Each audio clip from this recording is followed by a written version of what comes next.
Kurang kita. Selanjutnya itu proses persidangan dan pembuktian.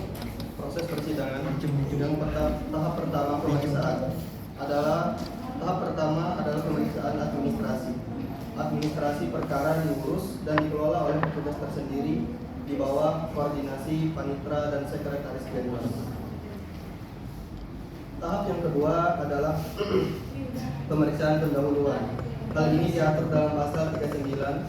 Dalam pemeriksaan pendahuluan, walaupun pemohon diminta melengkapi atau memperbaiki permohonan dalam jangka waktu paling lambat 14 hari, tetapi dalam ketentuan ini tidak diatur sanksi terhadap pemohon apabila tidak memenuhinya.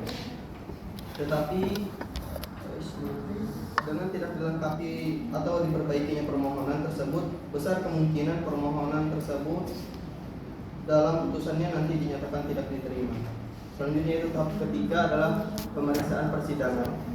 Pemeriksaan persidangan Mahkamah Konstitusi diatur dalam pasal 40 sampai pasal 44 ayat 2 Undang-Undang Mahkamah Konstitusi. Pemeriksaan persidangan ini dapat dilakukan melalui sidang panel hakim yang terdiri atas sekurang-kurangnya 3 orang hakim konstitusi atau melalui sidang pleno yang sekurang-kurangnya terdiri atas 7 orang hakim konstitusi. Terdapat 2 sidang pemeriksaan, yaitu sidang panel pemeriksaan. Sebelum sidang pleno, MK dapat membentuk panel hakim yang anggotanya terdiri atas sekurang-kurangnya 3 orang hakim konstitusi untuk memeriksa berkas perkara yang hasilnya akan dibahas dalam sidang pleno atau rapat permusyawaratan hakim untuk diambil putusan sebagai kelanjutan dari pemeriksaan berkas. Yang kedua yaitu sidang pleno pemeriksaan. Sidang pleno MK adalah persidangan yang dihadiri oleh 8 atau sekurang-kurangnya 7 orang hakim konstitusi untuk mengadakan pemeriksaan persidangan atau pembacaan putusan yang bersifat final dan mengikat untuk umum. Dalam sidang pleno, pemeriksaan persidangan para pihak yang telah dipanggil menempati tempat duduk yang telah disediakan masing-masing. Pemohon proses pembuktian alat bukti berapa? Alat bukti yang pertama yaitu surat atau tulisan, yang kedua yaitu keterangan saksi, yang ketiga keterangan ahli, yang keempat keterangan para pihak, yang kelima petunjuk, dan yang terakhir yaitu alat bukti lain berupa informasi yang diucapkan, dikirim, diterima atau disimpan secara elektronik. Selanjutnya yaitu putusan dan akibat hukum putusan. Dalam peradilan di Mahkamah Konstitusi, apabila pemeriksaan perkara yang bersangkutan dinyatakan selesai, para hakim mengadakan sidang pleno permusyawaratan yang harus dihadiri sedikitnya 7 orang hakim untuk mengambil keputusan yang bersifat mengikat dan final.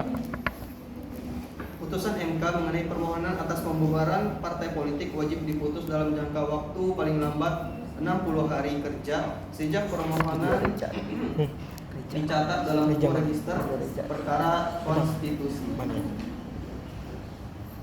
Selanjutnya putusan MK tersebut disampaikan kepada partai politik yang bersangkutan.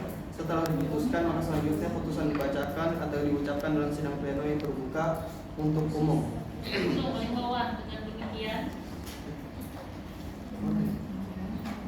Dengan demikian, putusan hakim konstitusi bersifat final dan mengikat juga tidak mungkin diajukan upaya hukum lebih lanjut. Menurut Latif, putusan MK tentang pembubaran partai politik bersifat konstitutif, artinya suatu partai politik bubar seketika diputuskan pembubarannya oleh Mahkamah Konstitusi. Dengan demikian, partai politik yang bersangkutan tidak lagi diakui keberadaannya dan sekaligus tidak dapat menjadi peserta pemilu atau pemilihan umum.